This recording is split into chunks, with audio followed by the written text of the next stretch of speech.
Hello friends. अच्छा, friends बोलने में भी अब दिक्कत है, आप समझ ही रहे होंगे।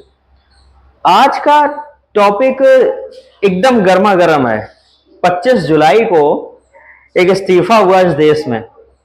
तो मेरी क्यूरियोसिटी ये जगी कि इससे पहले भी इस्तीफे हो चुके हैं। तो मैंने सर्च किया, मैंने पढ़ना शुरू किया, मुझे लगा कि हाँ हो चुके हैं।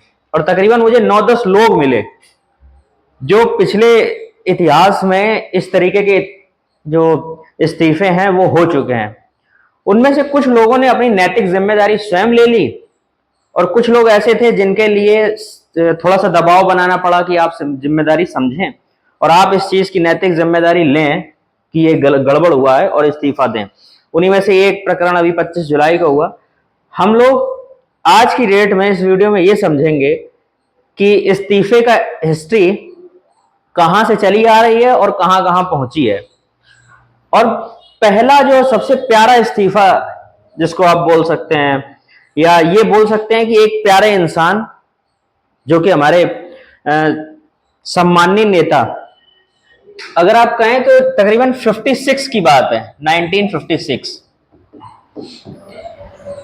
56 के दौर में तमिलनाडु में एक जगह है अरियालोर नाम है शायद, उसमें 150 लोग मरे। 150 पीपल्स आर डेथ, मतलब 150 लोग मर गए इसमें। और ये एक रेल दुर्घटना थी, यानी कि आजादी के बाद मुझे लगता है कि देश की सबसे बड़ी रेल दुर्घटना और शायद आज तक की सबसे बड़ी होगी। इसकी नैतिक जिम्मेदारी ली उस समय के सबसे बड़े नेता लाल बहादुर शास्त्री, और तुरंत इस्तीफा दिया कि हम इस इस्तीफे की इसलिए इस्तीफा दिया कि वो मानते थे कि हमारे रेल मंत्री होते हुए, और जो है हम इसलिए भी इस्तीफा देंगे कि हम रेल मंत्री हैं तो इसकी जिम्मेदारी हमारी है। और जब जिम्मेदारी हमारी है तो अगर अच्छा होगा तो मेरी जिम्मेदारी है, अगर खराब होगा तो भी मेरी जिम्मेदारी है।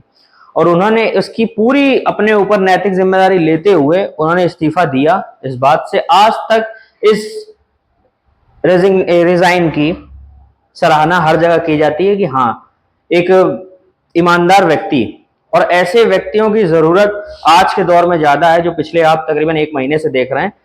आपको ज्यादा है, मुझे ज्यादा है, इस देश को ऐसे लोगों की जरूरत सबसे ज्यादा है और ऐसे लोग होने भी चाहिए। अगर आप इसके बाद अगर देखें तो एक इस्तीफा हुआ नीतीश कुमार का।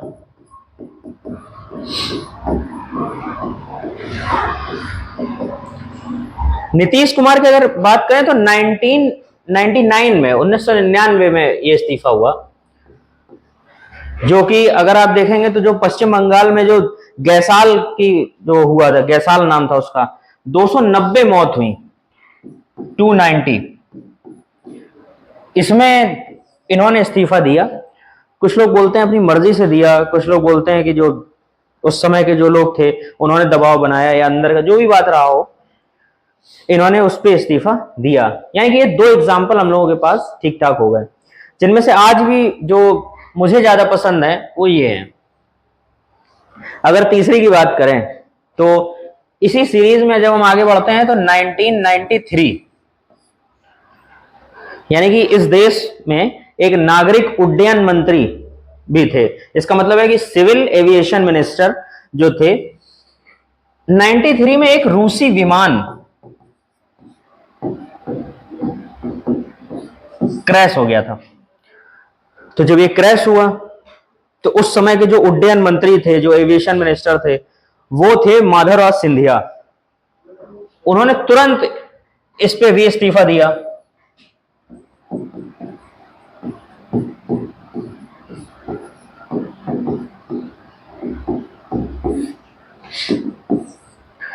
आप देख रहे हैं कि लोग इस्तीफे की जो आप देख रहे हैं कि हमको अब इनको हटाया गया है या ये खुद हटे हैं, वो तो एक बात की डिबेट है। जैसे लाल बहादुर शास्त्री हैं, इन्होंने खुद इस्तीफा दिया कि हाँ गलती हुई। ये थोड़ा सा नानुकुर, मुझे लगता है कि इन्होंने भी शायद अपने मन से दिया होगा, अपने इनको लगता होगा कि हाँ नहीं सही है।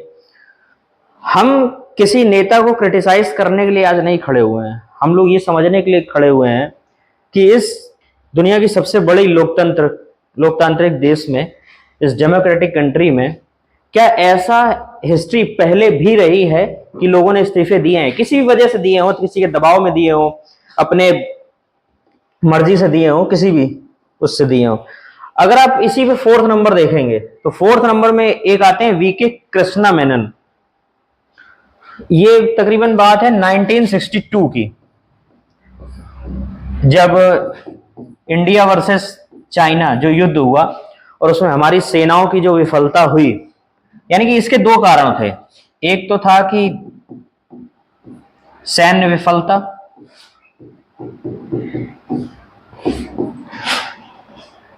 वो दौर कैसा रहा होगा आप सोच के देखिए।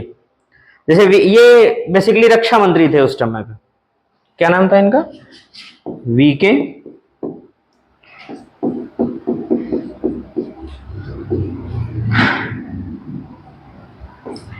कृष्णा मेनन। ये उस समय रक्षा मंत्री थे और जो इन्होंने रक्षा की जो तैयारियां की थी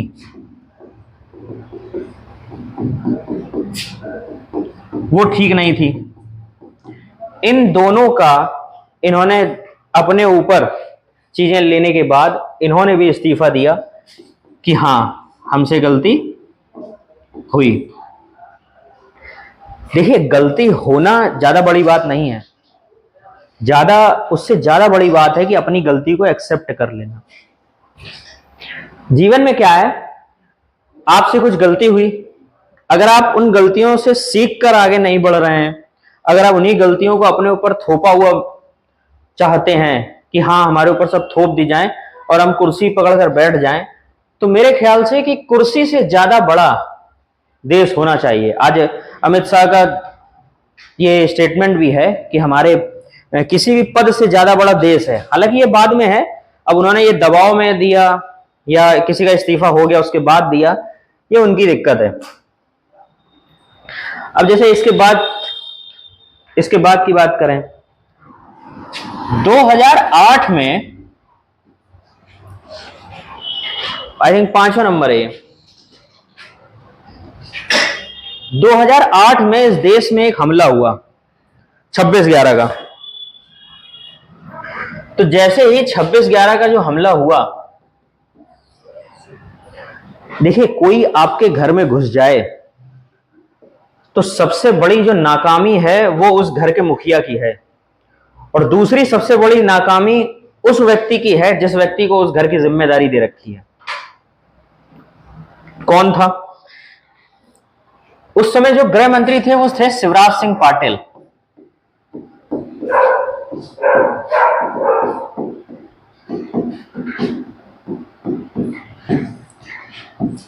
ये गृह मंत्री थे। अब हुआ ये कि 26/11 का हमला हुआ, लोग अंदर आ गए और इस तरीके की जो वारदात हुई, पूरा देश, आपको ये समझना पड़ेगा कि कोई बाहर का अंदर कैसे आ गया, है कि नहीं। अब दिल तो है नहीं कि कोई भी अंदर आ जाएगा, देश है उसकी सुरक्षा भी है, तो जाहिर सी बात है कि सुरक्षा व्यवस्था में कहीं ना कहीं चूक हुई होगी। तो इन्होंने क्या किया कि सुरक्षा व्यवस्था में चूक हुई इनसे,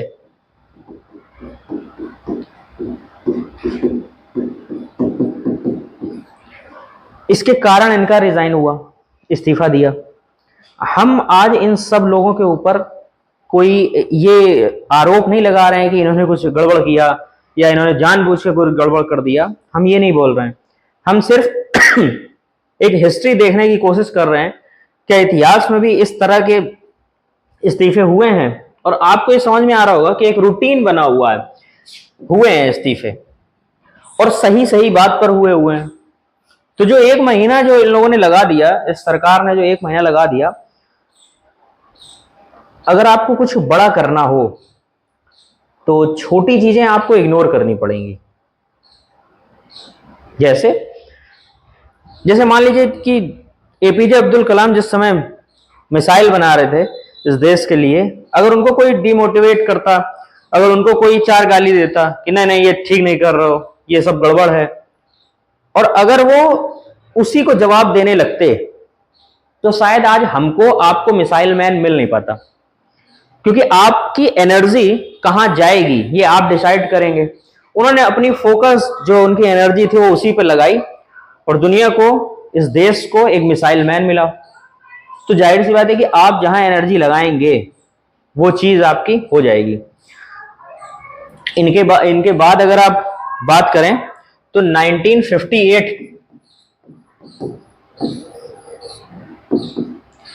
1958 में भी एक इस्तीफा हुआ, और ये तो गजब की बात है। एक हुए कृष्णमाचारी, टीटी नाम था उनका, टीटी,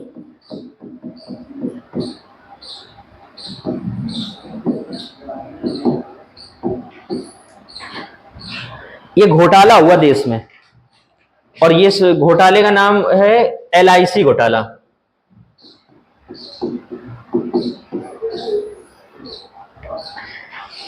जाहिर सी बात है कि पैसे का लेन देन रहा होगा, कुछ बड़ी चीजें रही होंगी। इसका मतलब कि जब आप, और ये उस समय वित्त मंत्री थे,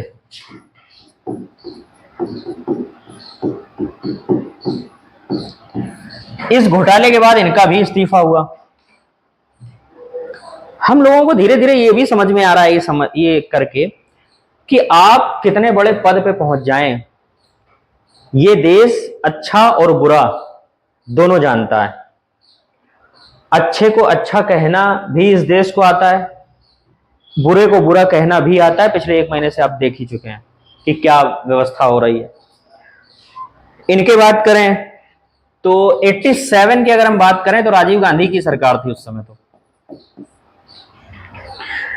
87 में जो रक्षा मंत्री थे, क्या नाम था उनका, जेपी सिंह, ये रक्षा मंत्री थे, डिफेंस मिनिस्टर। इनको क्या हुआ कि पनडुब्बी का कोई इशू था,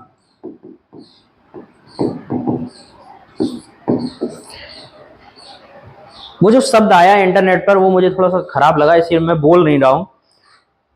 वो थोड़ा सा पनडुब्बी का सौदा था और उसी में कुछ इन्होंने गड़बड़ किया था। राजीव गांधी की सरकार थी और 87 की बात है। ये VP सिंह नाम है, आई थिंक, मैं गलत नोट कर लिया।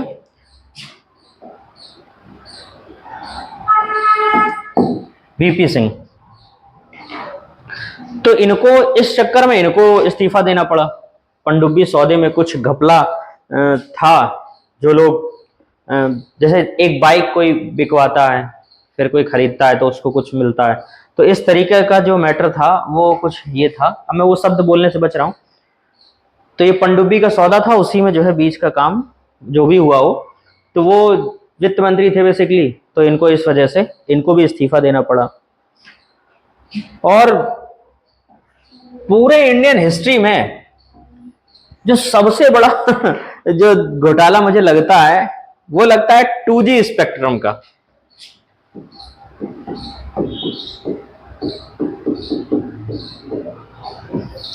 टू जी स्पेक्ट्रम, ये किसने किया था? ये किया था एक दूरसंचार मंत्री हमारे देश में हुए, दूरसंचार मंत्री। मुझे लगता है कि दूरसंचार मंत्री ने संचार मंत्री हटा के दूर शब्द पे ज्यादा गौर कर लिया और 2G स्पेक्ट्रम घोटाला किया। उनका नाम था ए राजा।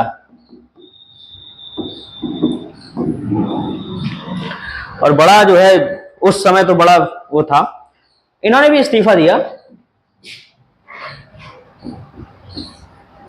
N10, देखिए जिस वजह से ये सब चला उस पे आपको भी ये बात समझ में आ रही होगी कि स्टूडेंट्स के लिए कोई नहीं सोच रहा। एक व्यक्ति जो 70 साल का हो चुका है वो अपना करियर सेट करने में लगा हुआ है। उन्हीं के एक दोस्त हैं, वो अपने ही दोस्त का करियर सेट करवाने में लगे हुए हैं। तो मेरा सवाल केवल इतनी सी बात है, अगर आपने अपने वादे जो आपने वादे किए थे रोजगार के, जब आपकी सरकार बनी थी, जो आपने वादे किए थे रोजगार के, अगर आप उसके अनुसार उन सारे लोगों को काम दे देते, तो जितने लोग आज सड़क पर हैं वो सारे के सारे अपने काम पर होते और आप अपने नाम पर होते। आपने ना अपना काम देखा ना उनका काम देखा। अगर आज जो जितने लोग सड़क पर हैं वो कहां होते, वो किसी दफ्तर में बैठे होते, किसी कहीं पे कुछ काम कर रहे होते, तो वो ये सब कर ही नहीं रहे होते और आप आराम से सरकार चला रहे होते। लेकिन आपकी समस्या, प्रॉब्लम ये है कि आपने उन सबको काम ही नहीं दिया। जब किसी के पास काम ही नहीं है तो कोई क्या करेगा? किसी को पेपर देना है, वो लीक हो जा रहा है, किसी की नौकरी लग नहीं पा रही है, वो अलग परेशान है। तो जब काम किसी के पास है नहीं, तो जिसके पास काम नहीं है वो पहुंच गया, क्योंकि उसको काम चाहिए, वो इसलिए पहुंचा, वो फ्री में नहीं पहुंचा। तो मेरे ख्याल से ही जंतर मंतर पे प्राइम मिनिस्टर को आकर के बात करनी चाहिए थी, पूछना चाहिए था कि ऐसा क्या हो गया कि अचानक से सब परेशान हो गए। तो मेरी अपनी समझ ये कहती है कि कोई अचानक से परेशान नहीं हुआ। साल दर साल ये जो अंदर घुटन, अंदर की पीड़ा, अंदर की कुंठाएं हैं, वो सब एक साथ बाहर निकली हैं। और आपको और आपकी सरकार को और आपकी सरकार में बैठे हुए लोगों को, सबको उनके बारे में सोचना पड़ेगा, उनके लिए काम देना पड़ेगा। क्योंकि अगर आप काम नहीं देंगे तो इस तरह के प्रोटेस्ट नहीं रुकेंगे, क्योंकि हर आदमी को आपको एंगेज करना पड़ेगा। अगर कोई युवा है, कोई न्यू जनरेशन का व्यक्ति है, उसको जॉब की जरूरत है, आपको उसको जॉब देनी पड़ेगी। जब जिसके पास जॉब नहीं है वो कुछ ना कुछ सोचेगा, और वो यही सोचेगा कि उसको जॉब मिले, और उसका जवाब सिर्फ आपके पास है, इसीलिए वो वहां तक पहुंचे, और कोई बात है ही नहीं। अगर इनके बाद भी ऐसे, मैं ये क्यों बोल रहा हूं, इसी के बाद अगर आप देखें तो तकरीबन 2013 की बात है, 2013 में एक बड़ी गड़बड़ हुई कि रेलवे भर्ती जो हुई,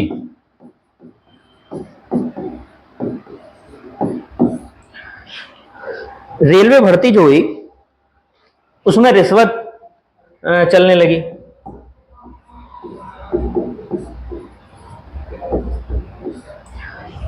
आप सोच के देखिए कि कोई बच्चा पेपर दिया, मेहनत किया, और वो गया वहां जा करके, उसने कहा कि सर हम जॉब पे हैं, और अचानक से किसी ने उससे बोल दिया कि लाइए लाइए पैसा लाइए तब आपकी नौकरी मिलेगी।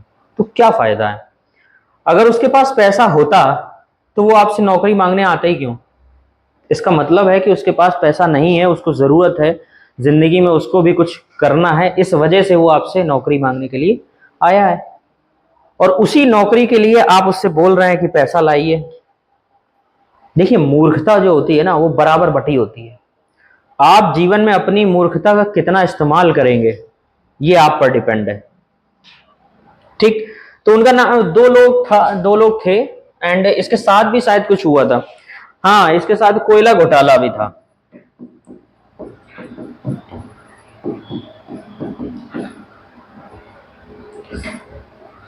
दो लोग थे, एक का नाम था पवन कुमार और दूसरे का नाम था अश्विनी। हाँ, अश्विनी कुमार।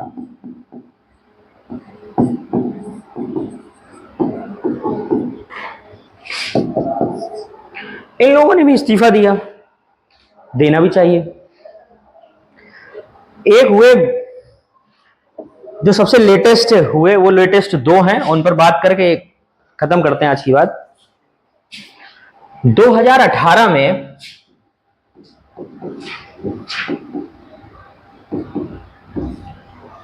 एक बात उठी कि महिला पत्रकारों के साथ यौन उत्पीड़न हुआ है। उसकी जब बात चली तो एक पूरे देश में एक आंदोलन चला, मीटू। उसमें जिनका नाम आया वो थे एमजे अकबर।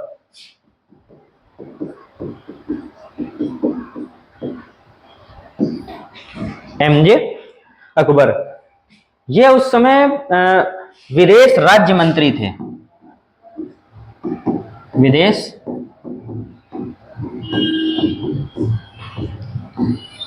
राज्य मंत्री थे। महिला पत्रकारों के द्वारा यौन उत्पीड़न का आरोप लगा हुआ था, उस वजह से इन्होंने इस्तीफा दिया। एंड सबसे जो लेटेस्ट में चला वो 2026 तकरीबन 1 मंथ चला। और ये क्यों चला? जो नीट का पेपर लीक हुआ था।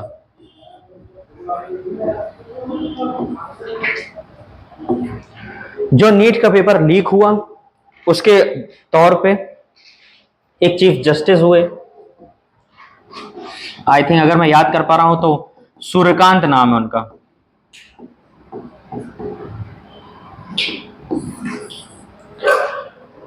तो ये जो चीफ जस्टिस थे, इन्होंने किसी को कॉकरोच बोल दिया और उसी पर एक बाहर बढ़िया से युवा हैं, उनका नाम है अभिजीत दीपके। उन्होंने एक सीजीपी इंस्टाग्राम पर सोशल मीडिया अकाउंट बनाया और देखते ही देखते वो एक आंदोलन में तब्दील हो गया, जो तकरीबन 1 मंथ चला। सरकार को इसमें बात करने का मन नहीं हुआ, क्यों मन नहीं हुआ पता नहीं। अब उन्होंने जो हमारे जो है शिक्षा मंत्री हैं, उनका इस्तीफा ले ही लिया है। उनका नाम है धर्मेंद्र प्रधान।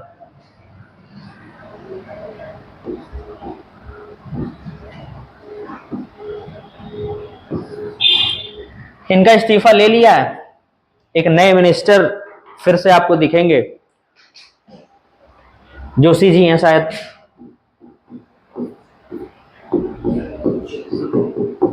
देखिए वो क्या करते हैं।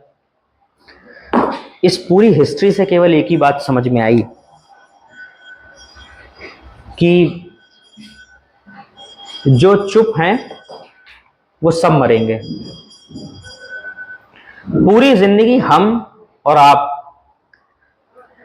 एक व्यक्ति पूरी जिंदगी ये लगा देता है कि हमारे बच्चों का फ्यूचर कैसा हो, ये सोचते सोचते जिंदगी में वो आगे बढ़ने की कोशिश करता है, सोचता है कि हमारे बच्चे आगे बढ़ें। लेकिन होता क्या है कि जैसा हम सोचते हैं जिंदगी उतनी हसीन है नहीं। जिंदगी में कई फेज आते हैं, मैं उनको चैप्टर्स बोलता हूं कि जिंदगी में कई चैप्टर्स आते हैं और उन सारे चैप्टर्स को मिला करके हमारी लाइफ की बुक बनती है। कुछ अच्छा हो सकता है, कुछ खराब हो सकता है। जैसे मैथ्स में आप पढ़ते हैं, कोई टॉपिक आपको अच्छा लगता है, कोई खराब लगता है। आप मान के चलिए कि अगर आप अपनी नैतिक जिम्मेदारी और आप अपनी अकाउंटेबिलिटी को नहीं समझेंगे तो देश का बेड़ा गर्क होना से कोई नहीं रोक सकता। ऐसे लोग, अभिजीत दीपके जैसे लोग या उनके साथ सौरभ जोशी जैसे लोग, ये लोग भी कब तक खड़े रहेंगे आपके लिए? आपको ये समझना पड़ेगा, आपको अपनी जिम्मेदारी भी लेनी पड़ेगी और खासकर नेताओं को भी अपनी जिम्मेदारी लेनी पड़ेगी कि अब वो दौर चला गया कि हम कुछ भी कर रहे हैं, कोई मतलब नहीं है। अगर आप गलती कर रहे हैं तो उस गलती को एक्सेप्ट करिए और ठीक से चीजों को मैनेज करने के लिए हमेशा तत्पर रहिए। इससे क्या होगा? इससे आपकी छवि भी बनी रहेगी। और ये इस्तीफा 1 महीने बाद नहीं, जिस दिन प्रोटेस्ट स्टार्ट हुआ था उसके 1 दिन बाद हो जाना चाहिए था। लेकिन आपने खैर 30 दिन ले लिए, क्यों ले लिए पता नहीं, आपकी अपनी रणनीति रही होगी कुछ ना कुछ। लेकिन आगे भविष्य में ऐसा प्रोटेस्ट ना हो उसके लिए तैयारी तो करनी पड़ेगी सबको, और वो तैयारी केवल एक ही है, आपको एजुकेशन सिस्टम सुधारिए। जिस दिन एजुकेशन सिस्टम सुधर गया उस दिन आपको रोजगार देने के लिए आपको भी अच्छा लगेगा और आज के युवा को भी अच्छा लगेगा कि हमें रोजगार मिल रहा है, वो अपने काम पर होगा ना कि सड़क पर होगा। अब आप डिसाइड कर लीजिए कि युवा को अपने काम पर होना चाहिए या आपकी तरफ फिर से सड़क पर होना चाहिए। धन्यवाद। जय हिंद।